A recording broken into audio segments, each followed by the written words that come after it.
अस्सलाम वालेकुम and welcome back to my channel. कैसे हैं सब? ठीक ठाक हैं। आज मैं आप लोगों से गर्मी को वेलकम करने का व्लॉग शेयर करने जा रही हूँ। बहुत इंटरेस्टिंग होने वाला है, एंड तक ज़रूर देखिएगा और बहुत मज़े की चीज़ें आप लोगों से शेयर करूँगी, आपको हेल्पफुल होंगी इंशाल्लाह ताला। अच्छा, कभी वही मैं सोच रही थी, आज कभी हम लोग सर्दी को वेलकम करने का व्लॉग शेयर कर रहे होते हैं, कभी रमज़ान को वेलकम करने का, और कभी ईद को, और अब जो है वो सर्दी के बाद अब गर्मी को वेलकम करने का जो है व्लॉग शेयर होने शुरू हो जाएंगे। मेरा ये होता है कि थोड़ा थोड़ा करके ना काम कर लिया जाए तो वो ज़्यादा बेहतर होता है। आपको जैसे कि पता है, मैंने रमज़ान में जब ईद के लिए साफ़ सफाई की, डीप क्लीनिंग की, तब मैंने आप लोगों को बताया था कि मैंने ना अपने लाउंज की रग्स नहीं धुलवाई, बिल्कुल नहीं टच करवाई, क्योंकि मुझे पता होता है ईद पे फिर आया गया बहुत हो जाता है, गेस्ट आने होते हैं, तो रग्स ना फिर से वो गंदी हो जाती हैं। तो मेरा यही था कि रमज़ान से पहले, जब रमज़ान का हम लोगों ने तैयारी की थी, तो उससे पहले मैंने रग्स को धुलवाया था। पूरा रमज़ान बड़ी अच्छे तरीके से वो चल गई, तो मैंने इसीलिए ईद पे बिल्कुल इनको नहीं छड़वाया कि ईद, आपको पता है रमज़ान में इस तरह के काम करने बहुत मुश्किल थे कि मैं रग्स धुलवाती, सबके रोज़ा होते थे, मेरा भी रोज़ा था, एक दो हेल्पर्स हैं उनके भी रोज़े होते थे, तो मेरा यही था कि रमज़ान में मैं ना रग्स ना धुलवाऊँ। डीप क्लीनिंग कर ली, साफ़ सफाई कर ली, बिस्तर चेंज कर लिए, ये काम तो अफ्तारी और सहरी के साथ हो सकते थे, लेकिन रग्स धोना बहुत बड़ा काम हो जाता है। आपको पता है, फिर ये खाली धोना नहीं होता, इसको ड्राई करना है, 2 दिन इसमें लग जाते हैं, तो अच्छा खासा काम ना। तो इस वजह से मैंने ये सोचा था कि मैंने ईद गुजरने के बाद ना कम से कम 1 वीक के बाद इसको अच्छी तरह से धुलवा लूँगी। और लेकिन अच्छा करते करते ये हो रहा है, कभी बारिश हो जाती है, जिस दिन प्लान करती हूँ कि आज धुलवाती हूँ या आज इसकी करें साफ़ सफाई, तो साथ ही बारिश।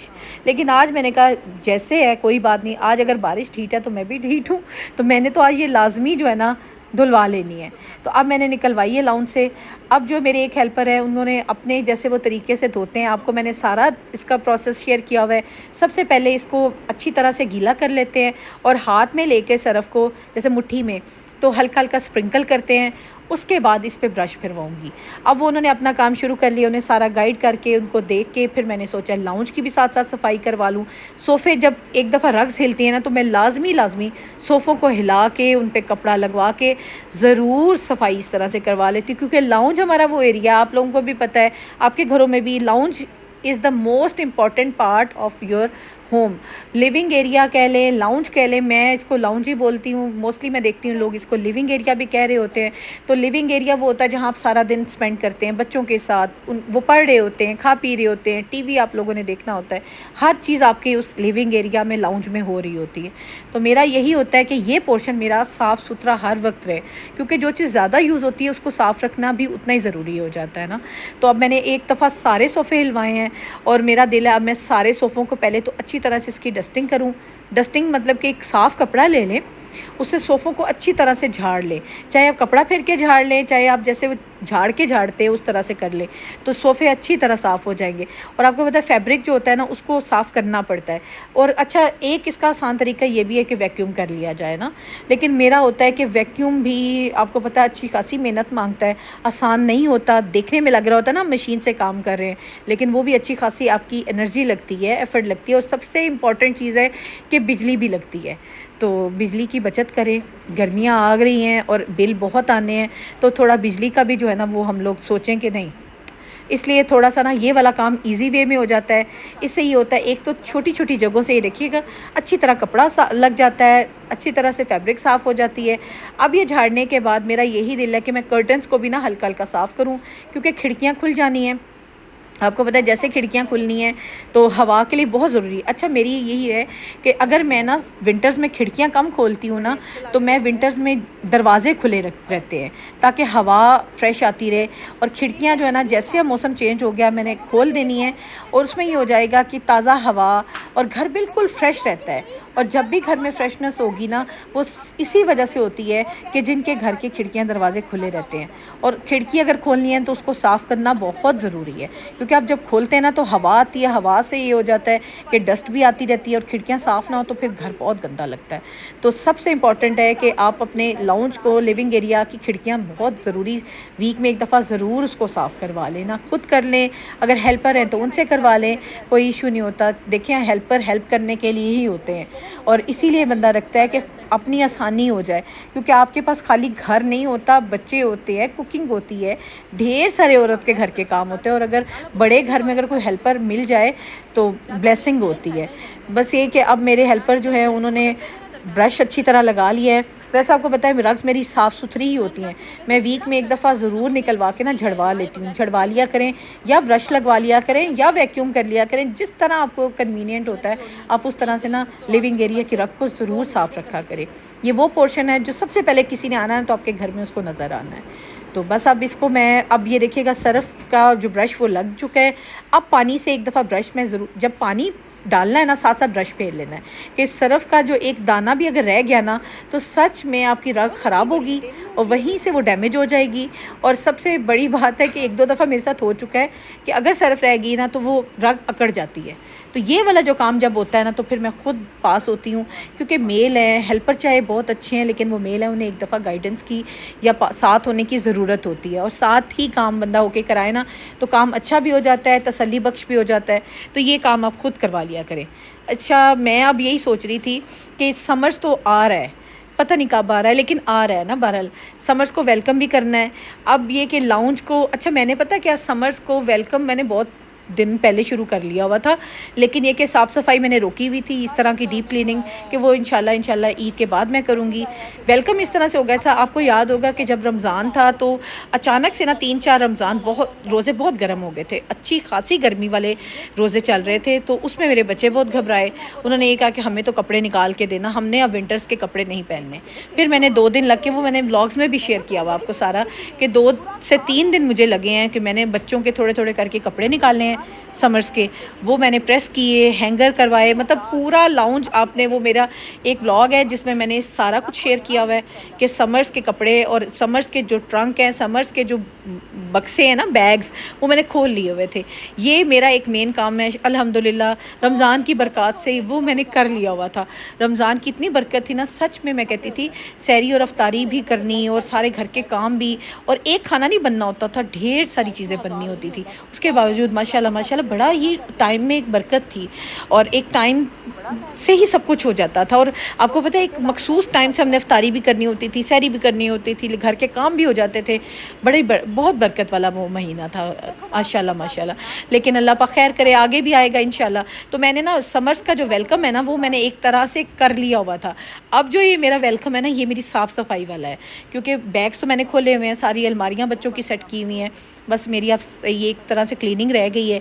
ये हो जाएगी ना फिर मेरे ना कह लेना सरदर्दी ख़त्म हो जाएगी। और ये बहुत बड़ा काम हो जाता है, जब भी सीज़न चेंज होता है ना तो समझ लें कि आपके लिए एक दफ़ा तो आना है सरदर्दी, और इसको अगर आपने हैंडल कर लिया ना तो सच में आपका पूरा जो सीज़न है ना वो आराम से गुजर जाएगा।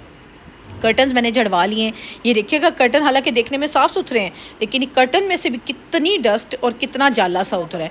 वो जाला इस तरह बन जाता है जब मिट्टी इकट्ठी होती रहती है तो वही जो डस्ट है ना वो जाले की शक्ल में हो जाती है। भी पता होगा जो सरगोदा में रह रहे हैं, पता नहीं अब बाकी शहरों में कैसा मौसम है, मुझे ज़रूर कमेंट बॉक्स में बताइएगा। अरे बिल्ला ने अल्लाह पाक खैरियत रखे, अल्लाह के काम है। और मैं कहती हूँ कोई भी पत्ता अल्लाह की मर्ज़ी से नहीं हिल सकता, ये अल्लाह के काम है और अल्लाह की मर्ज़ी से ही ये सारा कुछ ठीक होना है इंशाल्लाह ताला। तो कोई बात नहीं, हम लोग इंसान हैं, हम लोग अपनी चीज़ों को ना सेटल कर सकते हैं, मौसम के हिसाब से, अपने काम के हिसाब से हम लोग उसको मैनेज कर सकते हैं। अच्छा जी, अब सारे लाउंज में झाड़ू, कर्टन्स, दीवारें सब साफ़ हो चुकी हैं। अच्छा, जाले मैंने आपको पता है रमज़ान में उतार लिए थे, जब मैंने रमज़ान में सफाई एक दफ़ा की थी ना तो सारे जाले तब उतरवा दिए हुए थे। कर्टन्स रह गए थे, इस तरह की चीज़ें थी जो नहीं कर सकी। डस्ट, अच्छा ज़्यादा डस्ट वाला काम मैंने रमज़ान में ख़ुद नहीं छेड़ा था क्योंकि रोज़ा होता था, मुझे था कि एलर्जी ना हो जाए, मुझे बहुत ज़्यादा एलर्जी है डस्ट की। तो मुझे ये था कि इस तरह के जो ज़्यादा डीप वाले है ना, जैसे खिड़कियाँ, कर्टन्स, ये इंशाल्लाह मैं रमज़ान के बाद करूँगी। तो इसीलिए आज ये वाला काम रग्स को निकाल के मैंने कहा कर लेते हैं। तो बस ये अच्छा ट्रॉफ़ी पड़ी हुई है, ये मेरा बेटा लेकर आया है। आपने कल के व्लॉग में देखा होगा कि मैं बेटे के स्कूल गई थी, स्पोर्ट्स गाला था, तो वहाँ पे मैंने पार्ट लिया एक म्यूज़िकल चेयर में, तो मैं विनर हुई। आप लोग अगर वो व्लॉग नहीं देखा तो वो भी ज़रूर देखिएगा, बहुत इंटरेस्टिंग सा वो भी व्लॉग है। तो मेरा बेटा देख रहा था, वो कह रहा था वाओ मामा आप विनर हुई, और मैंने सेकंड पोजीशन भी ली थी, वो ये भी मैं आपको बताती चलूँ ना। तो बस हम एक दफ़ा ना, बेशक अब रग्स 2 दिन ना भी बिछी ना, लेकिन सोफ़ों को, चीज़ों को एक दफ़ा सलीके से तो रखना है ना। अब ये तो नहीं है कि 2 दिन अगर रग्स नहीं बिछेंगी या नहीं कोई मतलब हम लोग उसको सेट कर सकेंगे तो कोई आया गया नहीं होता, कोई ना कोई गेस्ट भी आ जाते हैं सडनली, तो घर साफ़ सुथरा ही होना चाहिए, चाहे रग्स ना आप बिछाएँ ना, ठीक है। तो बस अब जल्दी जल्दी हम इसे समेटते हैं, क्योंकि मेरे और भी बहुत से काम हैं, इंशाल्लाह वो भी आपसे अभी शेयर करती हूँ, क्योंकि खाना पीना भी रहता है। ये मेरा मॉर्निंग का टाइम था, तो मेरा था दिल कि मैं जल्दी जल्दी से ना रग्स को, लाउंज को, इस एरिया को साफ़ कर लूँ।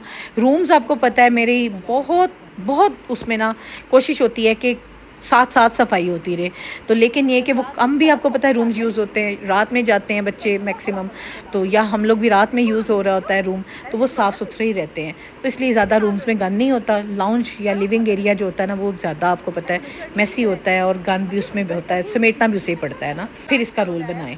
अच्छा, रोल बनाने का तरीका आपको पता है कि जिस तरह से रोल बनता है उसी तरह रोल बनता है, इतना कोई रॉकेट साइंस नहीं है। तो बस अब वो दूसरी रग है, ये अब दूसरी रग आप देख सक रहे होंगे, ये मेरे ना लाउंज में जो है डाइनिंग टेबल वाली है, तो ये काफ़ी दिनों से मैंने निकाली हुई थी, बल्कि आपको मैंने शेयर भी किया था। जो मेरी घर मैंने दावत की थी ईद के तीसरे दिन, जो ग्रैंड दावत थी, उसमें मैंने जब सारी सेटिंग की थी ना लाउंज की, तो उसमें मैंने ये निकाल दी थी। तब आपको मैंने बताया भी था, ये मैंने इसीलिए निकाल के अब रख रही हूँ कि आज एक तो इसका यूज़ नहीं है, और दूसरा ये कि इसको मैंने धुलवाना है, और फिर मैं धुलवा के ही इसको अब बिछाऊँगी ना। तो ये उस दिन की निकली पड़ी। अब खुद सोचे कितने दिन हो गए, बस टाइम भी नहीं एक मिल रहा था, और दूसरा ना मौसम भी कुछ इस तरह से ख़राब चल रहा था ना, कि आज सोचती थी इसको करते हैं, धोते हैं, तो साथ ही मौसम ख़राब हो कि जिसको साफ़ करना नामुमकिन और मुश्किल काम हो।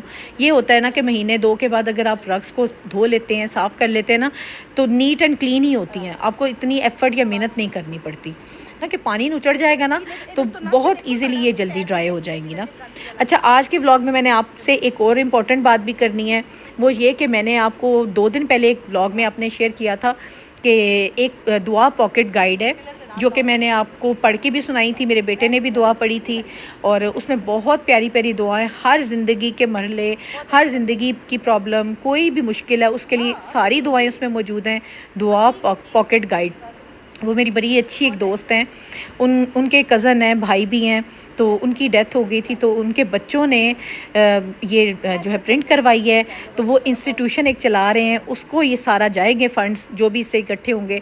और अगर आप इसको परचेज़ करना चाहते हैं तो इंशाल्लाह मैं बहुत जल्द ना अपना कोड भी शेयर करूँगी, और जो परचेज़ करना चाहता है उसको 10% ना डिस्काउंट भी मेरे कोड से मिलेगी इंशाल्लाह। वो मैं जल्द सारी अपडेट कर दूँगी आपको चीज़ें, तो आपको जैसे अपडेट होगी तो आप ज़रूर परचेज़ करें, सदका जारिया है, और इस चीज़ में सब ने बढ़ चढ़ कर हिस्सा लेना है, क्योंकि एक चीज़ जब किसी अच्छे मकसद के लिए की जाए ना, तो सबको उसमें ज़रूर हिस्सा लेना चाहिए, क्योंकि हम लोग अगर कोई अच्छा काम करते हैं ना, हमें नहीं पता होता आखिरत में या रोज़े क़यामत हमारे लिए वो कितनी आसानियों का बायस हो जाए ना। तो इसलिए ज़रूर पार्ट लीजिएगा इस चीज़ में।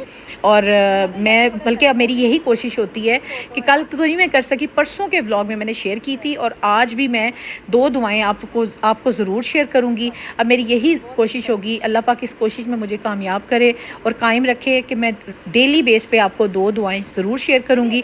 और अगर आपको पूरी बुक चाहिए, पूरी दुआ पॉकेट गाइड के नाम से बुक है वो, अगर आपको पूरी बुक चाहिए तो फिर मैं आपको इंशाल्लाह उसका लिंक भी शेयर कर दूँगी, और इंशाल्लाह मैं जल्दी करूँगी शेयर ना, क्योंकि मेरा यही दिल है कि आप सब तक वो पहुँचे, और आप लोग अपनी ज़िंदगी में कोई भी आपको प्रॉब्लम हो ना, कोई भी मसला हो, आप उस दुआ को पढ़ें और सिद्के दिल से पढ़ें, तो इंशाल्लाह पूरी होगी। और जब आप उस किताब से पढ़ेंगे तो जिन्होंने प्रिंट कराई है तो उनको भी उसका सदका जारिया जाएगा। और ये ज़रूर कीजिएगा, अल्लाह पाक आपकी इस जो एफ़र्ट को या आपका इस दिए को भी कबूल करे, आमीन सुम आमीन ना। चलें जी, अब मैं अंदर आ गई हूँ घर के। मेरा था कि एक दफ़ा रग्स हो जाएं कंप्लीट, साथ मेरे कपड़े भी प्रेस होके पड़े हुए हैं, इनको भी मैं समेटूँ। आपको पता है कि जब कपड़े प्रेस हुए हो ना, तो मैं इसलिए भी रखती हूँ थोड़ी देर के लिए, उसको एक तो पानी लगा हुआ होता है, पानी नमी लगा के जब प्रेस हुए ना, तो कभी भी उनको फ़ौरी हैंग करके अलमारियों में मत लगाया करें, थोड़ी देर हवा में पड़े रहने दें। उससे ये हो जाता है कि ज़रा ना अच्छे मज़े के ना वो हो जाते हैं, फिर सेट करके अलमारियों में रख दें। अच्छा, ये मैंने अंकल से कहा है कि ये जो रग वो देने जा रहे हैं ना, ये वो रग है जो एंट्रेंस में हमारे होती है, जहाँ पे शू रैक पड़ा हुआ है सारा, ये वो रग है जो हर वक्त यूज़ होती है और बहुत ज़्यादा जल्दी गंदी होती है। मैक्सिमम ना वो गुजारती है महीना, इससे ज़्यादा नहीं चलती, क्योंकि हर वक्त एंट्रेंस है, वहीं जूते उतरते हैं, वहीं सारा कुछ होता है, मट्टी शट्टी हो, गंद बहुत ज़्यादा होता है। तो मेरा यही था कि आज इसको भी ना उन रग्स के साथ, लिविंग एरिया की जो रग्स हैं उनके साथ धुलवा लिया जाए। तो बेहतर है कि अलग से धुलवाएं, वो फिर ड्राई होने में कुछ दिन लगाए। तो बेहतर है कि लाउंज का जो एंट्रेंस और लाउंज है वो सारी एक ही दफ़ा में साफ़ हो जाए ना जाएंगी। आप लोगों से ज़रूर शेयर करूँगी। अच्छा, हमारे घर में ना वो कहते हैं ना, वो जो मक्खी नहीं होती, शहद की मक्खी, वो घुस गई है। और अब मुझे ये है कि वो किसी को काट ना ले। अंकल से मैंने कहा कि असल में हम दरवाज़े खोल के बाहर आ रहे हैं, जा रहे हैं, तो मेरे ख्याल से उसी में वो अंदर एंटर हुई है। और मुझे इतना खौफ आता है ना इन मक्खियों से, और ये जब काट लेती है ना तो आँख सूज जाए या कहीं भी काटे ना, वो जगह सूजती ही सूजती है। तो मैंने कहा इसे जल्दी जल्दी इसको मारें। इसको अगर ये बच्चों के आने पे हुई ना तो सोचें कि बच्चों को काट गई तो कितना ख़तरनाक। और समटाइम ना बच्चों को बुखार भी हो जाता है। वो अंकल उसके साथ लगे हुए और माने, और इतना मज़े की वो लग रही है, वो ना वो काबू आ रही, कभी वो कहीं भाग जाती है, कभी वो कहीं भाग जाती है। ये देखिएगा लाइट के पास अब आ गई। अच्छा, मुझे ख्याल आया कि मेरे पास ना एक रैकेट है, जो ये मक्खियों को और मच्छर को पकड़ने वाला रैकेट है, वो मैं निकाल के लाती हूँ ना, तो उससे फिर इसको हमने मारा है। और शुक्र है हमारी जान छूटी है, क्योंकि मुझे था कि किसी को काट गई ना तो अच्छा खासा नुकसान हो जाता है, बुखार हो जाता है। मुझे तो खैर बहुत जल्दी बुखार चढ़ जाता है। तो बस हमारी ये वाली रग भी हो गई है साफ़ सुथरी, इसको भी खड़ा करेंगे और ये भी थोड़ी देर में ड्राई होती है, फिर इसको छत पे डालते हैं।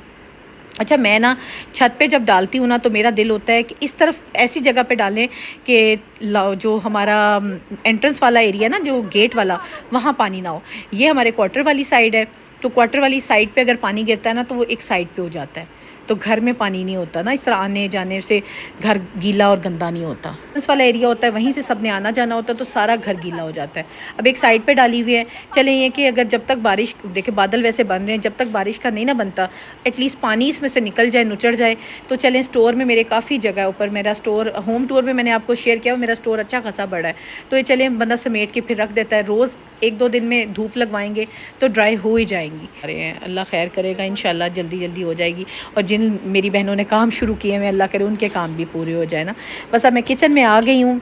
आज मैंने बड़ी मज़े की रेसिपी बनानी है, आप लोगों से शेयर करनी है। इंस्टेंट है और मज़े की भी है, और आपको भी पसंद आएगी।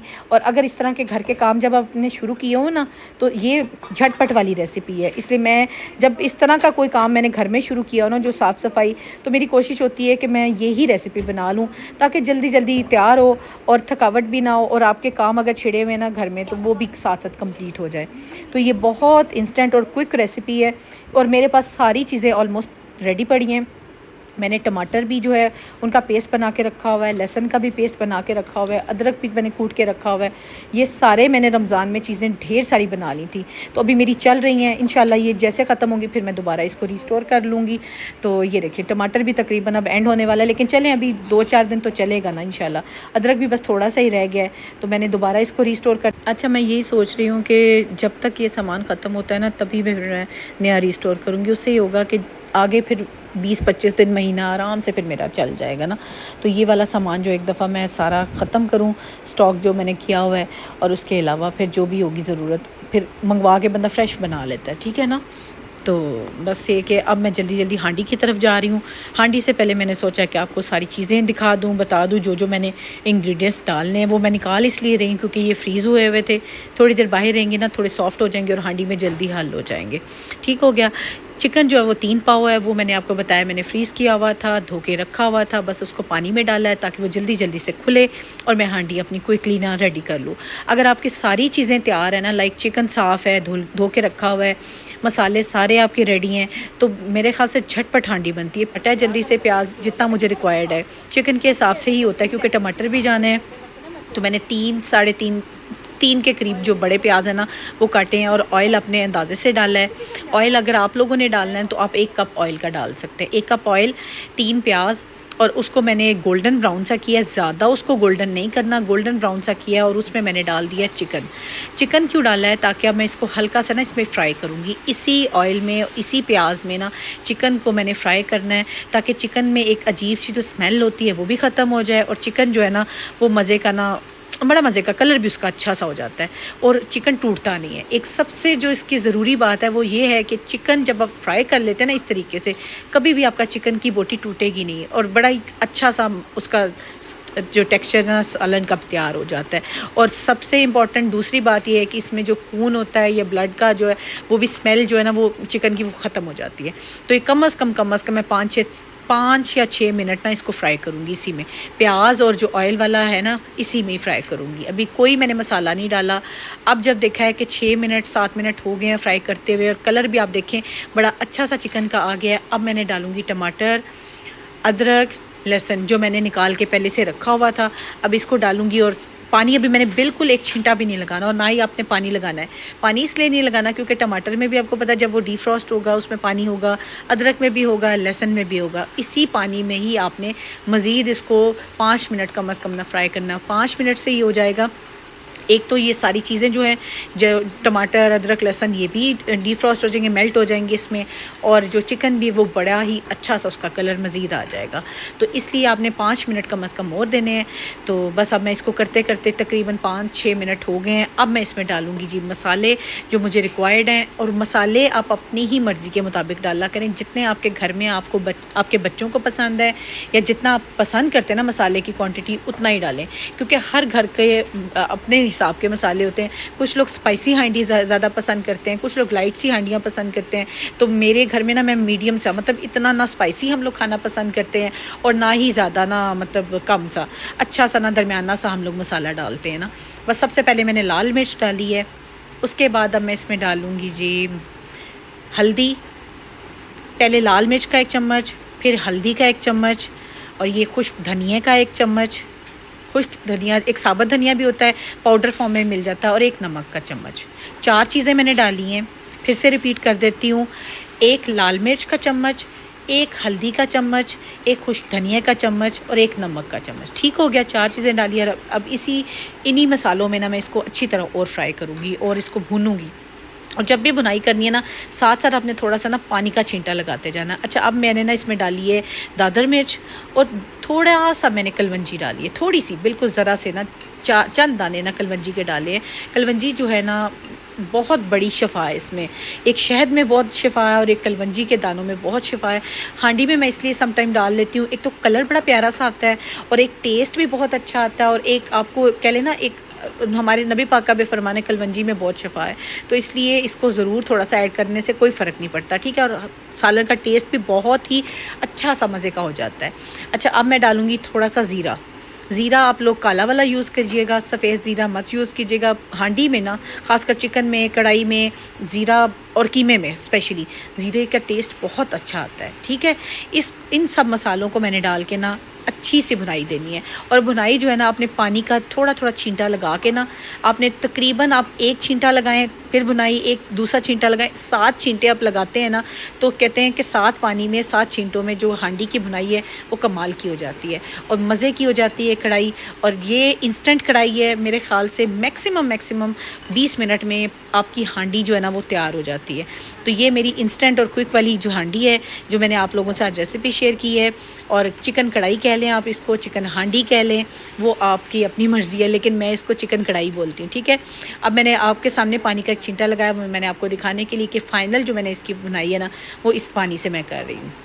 अच्छा, मैं क्या करती हूँ, अगर मेरे पास दही होता ना तो मैं दही कभी ना चंद चम्मच 3 से 4 चम्मच डाल सकती थी, लेकिन मेरे पास दही नहीं था तो मैंने आज फिर दही नहीं ऐड किया। उससे भी इसका कलर बहुत प्यारा हो जाता है, क्रीमी सा टेक्सचर हो जाता है। तो वो अगर आपके पास दही घर में पड़ा हो ना तो वो भी आप 2 से 3 चम्मच इसमें ऐड कर सकते हैं, ठीक हो गया। अच्छा देखिए, अब मेरी हांडी जो है वो फ़ाइनल हो गई है, बिल्कुल माशाल्लाह से गल गई है। अब मैंने इसमें डाला है गरम मसाला। और गरम मसाला जब डालना ना उसका एक टोटका है, वो आपसे भी शेयर करती हूँ कि आपने फ़ौरी से हांडी को ढक देना है।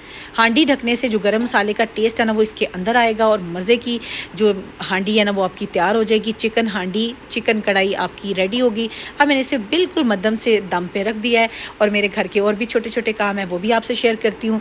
जब तक हांडी रेडी होती है उतनी देर में मैं एक चक्कर लगाती हूँ ताकि मेरे बिस्तर अगर सही होने वाले हैं, घर के कुछ कपड़े समेटने वाले हैं। आपको पता है वॉशिंग हुई होती है तो कपड़े समेटना भी एक बहुत बड़ा काम होता है। जो नाइट सूट्स हैं, जो वैसे बच्चों की सॉक्स हैं, बच्चों के अंडर गारमेंट्स हैं, वो सारे जहाँ जहाँ पहुंचाने हैं ना, वो समेटना बहुत इंपॉर्टेंट है। तो मैंने कहा पहले सबसे पहले मैं बिस्तर सारे देख लूँ, चेक कर लूँ, सीधे कर लूँ। बेटी कर रही है माशाल्लाह से, और उसके हेल्प करवा दूँ तो बस बिस्तर सीधे हो जाएंगे। और खांडी बन गई है, और बाकी लाउंज का काम भी बहुत सारा था, वो भी समेटा गया है। तो अल्हम्दुलिल्लाह अल्हम्दुलिल्लाह अब हमारा काम जो है ना वो ऑलमोस्ट डन हो गया। अच्छा, आज इन्होंने इस रूम का दरवाज़ा नहीं खोला। मैंने आपको बताया कि कमरों के दरवाजे लाजमी खोल देती हूँ, खिड़कियाँ ना खोलूँ तो दरवाज़े ज़रूर खोलती हूँ, ताकि ताज़ा फ्रेश एयर जो है ना वो आ जाए। मेरे वॉशरूम जो है ना वो साफ़ होने वाले हैं, तो उससे पहले मैंने सोचा कि एक दफ़ा ना मैं सारा चक्कर लगा के कपड़े समेट दूँ, हर चीज़ को उसके सलीके पे रख दूँ। अच्छा, अब मैं आप लोगों से थोड़ी देर में दुआ शेयर करूँगी, दुआ पॉकेट गाइड, वो आप लोगों ने ज़रूर सुननी है दुआ। और अगर आपको उसका मसला पूछना है या करना है, वो भी आप लोग इससे हर तरह का मसला जो है ना हल कर सकते हैं। इंशाअल्लाह ताला आपकी हर दुआ कबूल होगी। अल्लाह पाक के यहाँ यकीन रखा करें। The name of God most gracious, most बिस्मिल्लाहिर्रहमानिर्रहीम। ये भी पढ़ो दुआ।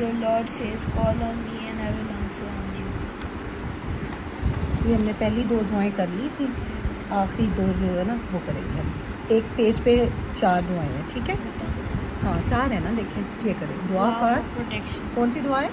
Dua for protection. दुआ फॉर प्रोटेक्शन। पहले पढ़ो अरबी में, अरबी पढ़ो, Allahumma अरबी पढ़ो। हाँ पढ़ो। Allahumma inni as'aluka ridaka wal jannah wa a'udhu bika min sakhatika wan nar.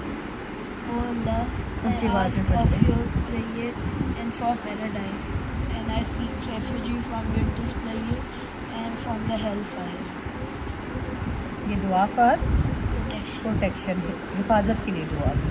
आगे दुआ फॉर, Risk. पूरा बताओ क्या ये? Dua for risk. बिस्मिल्लाहिर्रहमानिर्रहीम। अब अरबी पहले पढ़ो। Allahumma inni as'aluka ilman nafi'an wa rizqan tayyiban wa amalan mutakabbalan.